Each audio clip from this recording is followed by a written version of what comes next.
Pause for a second. Seriously, if you're scrolling, stop. If you've got 10 tabs open, close 9 of them. This isn't one of those something big might happen someday conversations. What I'm about to walk you through already happened, quietly, while most of the world was asleep. And by the time the headlines catch up, the consequences will already be locked in.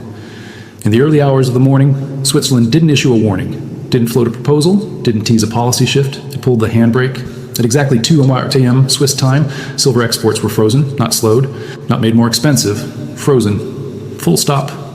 3 facilities sit at the heart of this story: PAMP, Valcambi, and Argor Heraeus. If you've ever held a serious silver bar, chances are one of those names was stamped on it. Together, these refineries process roughly 70% of the world's refined silver. That's not influence, that's control. And at 2 a.m., all 3 received the same notice from the Swiss Federal Customs Administration. Shipments over 1,000 kilograms were subject to immediate export license review, with a minimum processing time of 14 to 21 business days. No silver leaves Switzerland until that review is complete. If that sounds technical and boring, let me translate it into plain English. Every large commercial shipment of silver is now stuck. Anything already sitting in customs, frozen. Anything planned to ship, delayed for weeks. And no, dealers don't order silver the way you order coffee. These shipments are tens or hundreds of thousands of ounces at a time. All of it just hit a wall. Here's the part people keep missing. This isn't about charts, futures contracts, or paper prices flashing on a screen. This is about physical metal, the heavy stuff, the kind that goes into solar panels, electronics, medical equipment, and yes, coins and bars people actually hold. That physical supply just got cut at the source. Switzerland isn't just another stop on the silver map. Switzerland is the map. For over a century, it has been the refining hub for precious metals. Mining happens all over the world, but refining is a different game. Raw silver comes out of the ground mixed with other materials. It's impure. It's inconsistent. To be usable at scale, it has to be refined to 999 purity. That's the standard everyone demands. And the Swiss are the ones who mastered it, automated it, and scaled it. So the global system works like this. Silver is mined in places like Peru, Mexico, China, Australia. That raw material is shipped to Switzerland. Swiss refineries purify it, cast it into standardized bars, stamp it with globally trusted hallmarks, and ship it back out to mints, dealers, and industrial buyers across the planet. The US Mint depends on Swiss silver. European dealers depend on Swiss silver. Asian buyers depend on Swiss kilobars. Take Switzerland out of the equation, and the wheel stops turning. And that's exactly what just happened. I've seen the customs notice. It's not vague. It's not open to interpretation. It cites emergency provisions and national economic security. It explicitly overrides existing export licenses. That tells you everything you need to know about how seriously the Swiss government views this situation. Governments don't use emergency language at 2 a.m. unless something is already on fire. So why do this now? Why take such an extreme step in the middle of the night, knowing full well it would send shockwaves through the global market? Because 3 separate crises converged at once, and Switzerland chose self-preservation over being the world's supplier of last resort. The first problem started weeks earlier, on January 1st, when China banned refined silver exports. China produces roughly 400 million ounces of refined silver per year, and until recently, about 120 million ounces of that left the country. A meaningful chunk of it didn't go straight to end users. It went to Switzerland. Why would refined silver need to be refined again? Branding and standards. Chinese silver is pure, but bar sizes, markings, and certifications don't always line up with what Western markets demand. Swiss refineries would melt it down, recast it into standard bars, stamp it with PAMP or Valcambi, and sell it at a premium. Easy business, very profitable. When China shut that door, Switzerland instantly lost tens of millions of ounces of annual input supply. That wouldn't be catastrophic on its own if inventories were healthy, but they weren't. Demand over the last 6 months has been relentless. Retail buyers, industrial users, investment funds, all pulling metal as fast as it could be produced. The Swiss refineries were shipping product almost as quickly as it left the casting line. Inventory buffers were already thin. Remove China from the supply chain, and suddenly those buffers vanish. By the second week of January, combined vault inventory across the 3 major refineries had reportedly fallen to around 8 million ounces. That sounds impressive until you put it in context. Global silver demand chews through that amount in less than a week.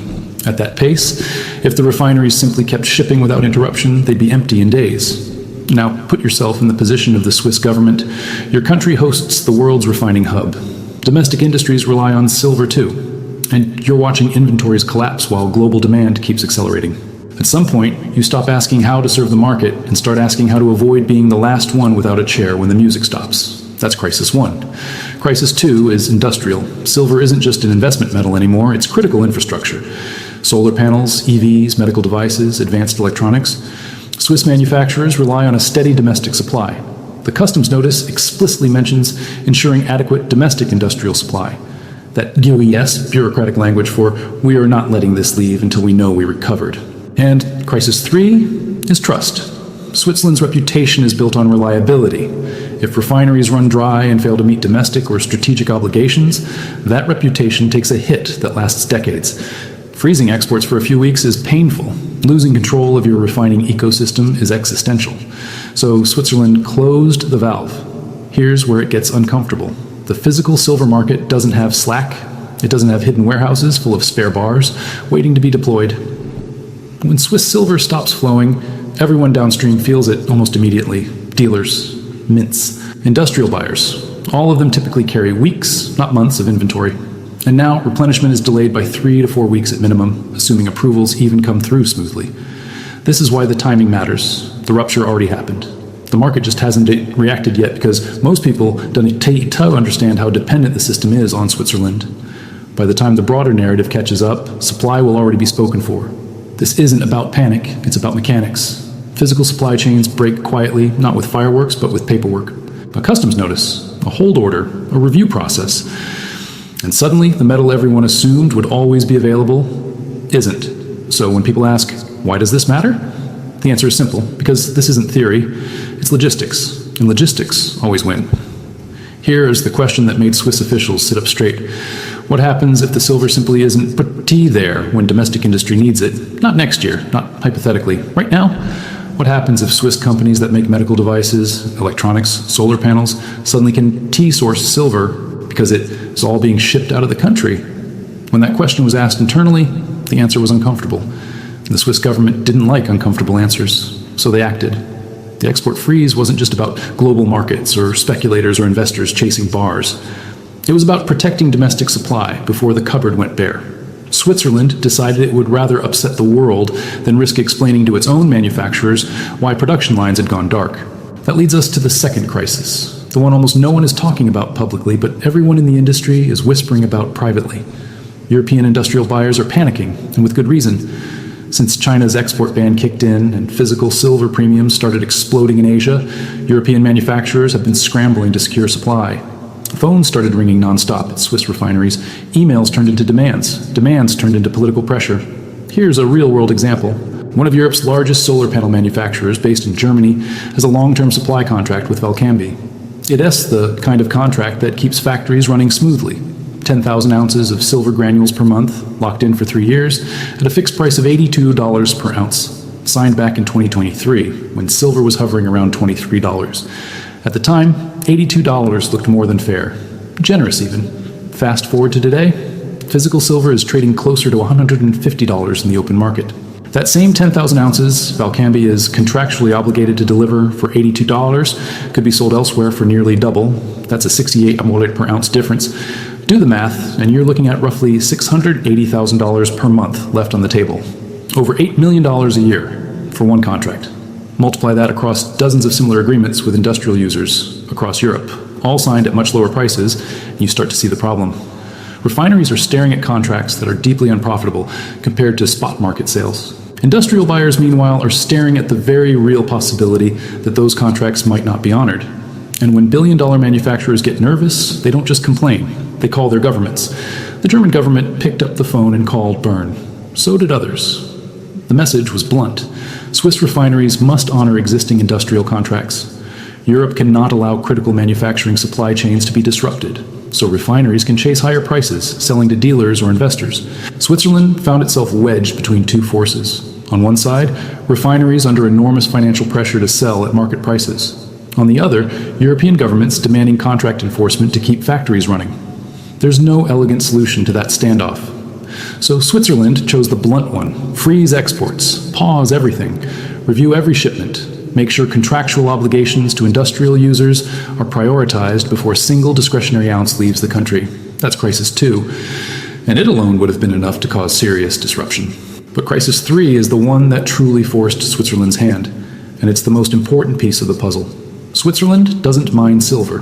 not an ounce, zero domestic production. Every gram of silver that passes through the country comes from somewhere else: Peru, Mexico, Australia, until recently China. Switzerland refines, it certifies, it ships. It's a pass-through node in the global system. That works beautifully in stable times. It's terrifying in unstable ones. Like every serious country, Switzerland maintains strategic reserves: oil, grain, medical supplies, and quietly, over the past year and a half, silver. Because silver isn't just shiny metal, it's a critical industrial input. Electronics, medical equipment, military systems, energy infrastructure. Lose access to silver and modern industry doesn't limp, it stops. According to industry sources, the Swiss government and the Swiss National Bank have been building a strategic silver reserve for roughly 18 months. They saw the warning signs early. Talk of Chinese export restrictions, draining inventories on commodity exchanges, physical premiums creeping higher. The plan was simple: accumulate silver while it was still available and relatively affordable. The target was 25 million ounces, enough to keep Swiss industry running for about 6 months in a severe global disruption. By December 2025, they'd accumulated around 12 million ounces. Not bad, nearly halfway there. Then China pulled the plug. Physical premiums didn't just rise, they detonated. Silver that had been budgeted at $80 an ounce suddenly cost $150. The strategic reserve program effectively tripled in cost overnight. At the same time, Swiss refineries reported that their combined vault inventory had fallen to around 8 million ounces. Now the math got ugly. Strategic reserves, 12 million ounces. Refinery inventory, 8 million ounces. Total silver physically inside Switzerland, about 20 million ounces. Still 5 million short of the strategic target. And if exports continued as normal, that 8 million ounces sitting in refinery vaults would be gone in days, shipped out to the highest bidders abroad. That would leave Switzerland with just the 12 million ounces already in reserve. In a world where 400 million ounces of Chinese supply had just vanished, in a world where physical markets were tightening by the week, in a world where paper markets were starting to show cracks. From a national security perspective, that was unacceptable. So Switzerland made a strategic decision, not a market decision, not a political one, a survival decision. Stop exports, keep the silver inside the country, use refinery output to finish building the strategic reserve, protect domestic industry first, everyone else waits. That's what happened at 2 a.m. This wasn't bureaucracy, it was triage. Now let's talk about what this actually means on the ground, because this is where theory turns into consequences. Start with bullion dealers. Whether they're in the US, Europe, or Asia, most source a significant portion of their inventory from Swiss refineries. If you've bought silver from a major dealer, odds are high that Bar began life in Switzerland. Dealers don't warehouse massive stockpiles. They operate on just-in-time inventory. 2, maybe 3 weeks of supply on hand, with regular shipments scheduled to replenish. Those shipments are now stuck. Bars sitting in Swiss customs aren't moving. New orders can't ship until export licenses are reviewed, a process that takes 3 to 4 weeks at minimum. So the clock is ticking. In 2 to 3 weeks, dealers start running dry, websites flip to out of stock. It doesn't matter how much money buyers have or how high prices go. If there's no metal, there's no metal. Next come the mints. Government mints and private mints alike rely on Swiss refined silver directly or indirectly. Planchets, the blank discs stamped into coins like silver eagles and maples, trace back to Swiss supply chains. If refineries can't ship silver, planchet suppliers can't produce. If planchets don't arrive, mints don't mint. No new eagles, no maples, no pandas. Recognizable investment-grade silver dries up even faster. Then there are the industrial users, solar manufacturers, electronics firms, medical device companies, EV supply chains. These companies don't stockpile months of raw materials. They run lean. When shipments don't arrive, they face 2 terrible options: halt production and bleed cash by the day, or source silver on the spot market at prices that destroy profitability. Either choice sparks panic, and panic does what panic always does. It bids up whatever limited supply is still available, driving premiums higher, which worsens shortages, which fuels more panic. A perfect feedback loop.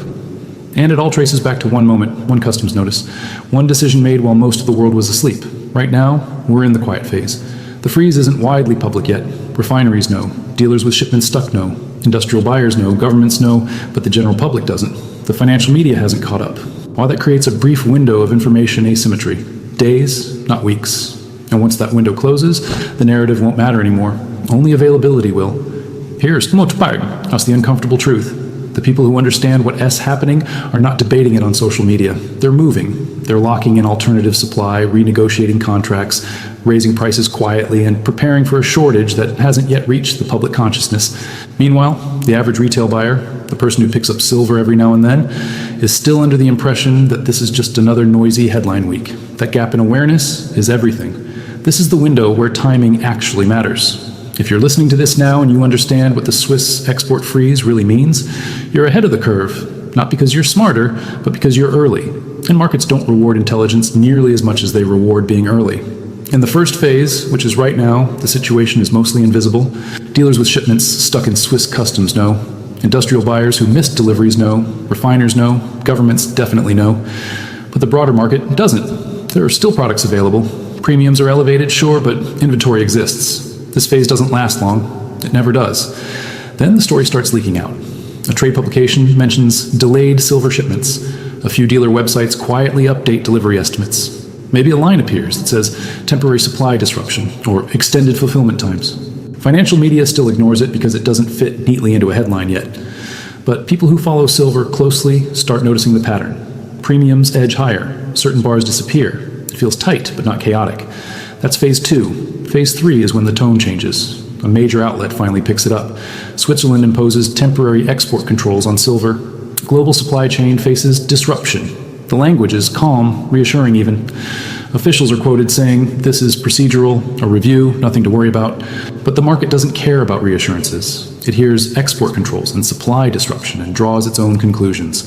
That's when buying accelerates. Dealer inventories, already thin, start evaporating. Premiums jump from uncomfortable to eye-watering. Delivery timelines stretch from weeks to months.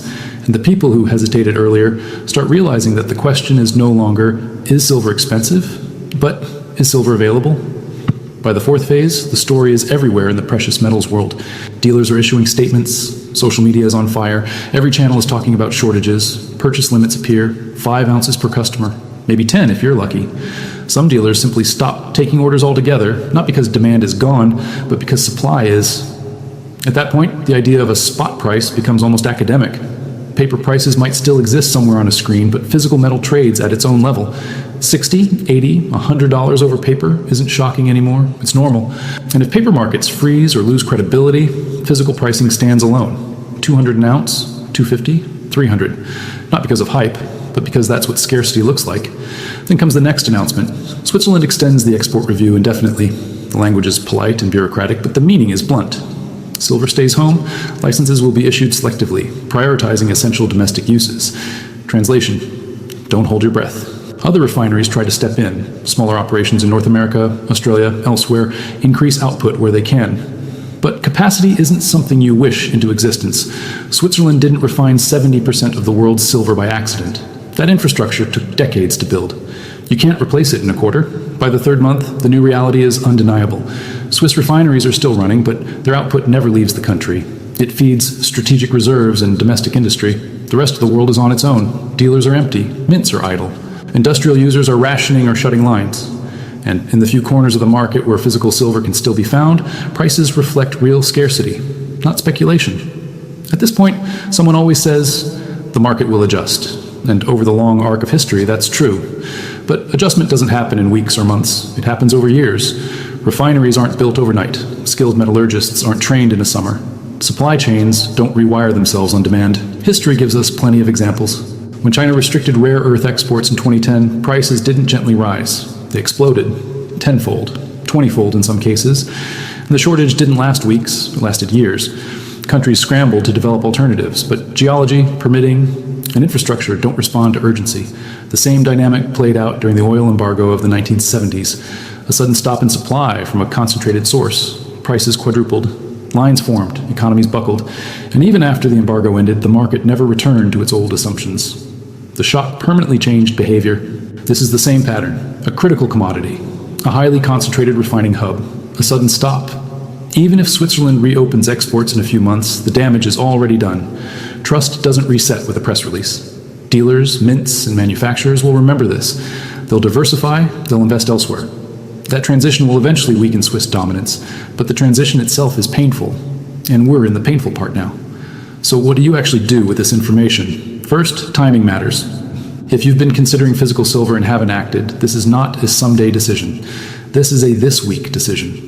Inventory still exists. That won't be true for long. Waiting for clarity usually means waiting until after the opportunity is gone. Second, accept that premiums are not coming down anytime soon.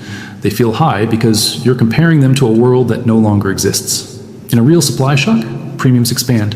That's not manipulation. That's rationing through price. Paying today's premium may feel uncomfortable, but tomorrow's premium may be worse, assuming there's product at all. Third, prioritize availability over perfection. In normal markets, you can shop around. Compare dealers.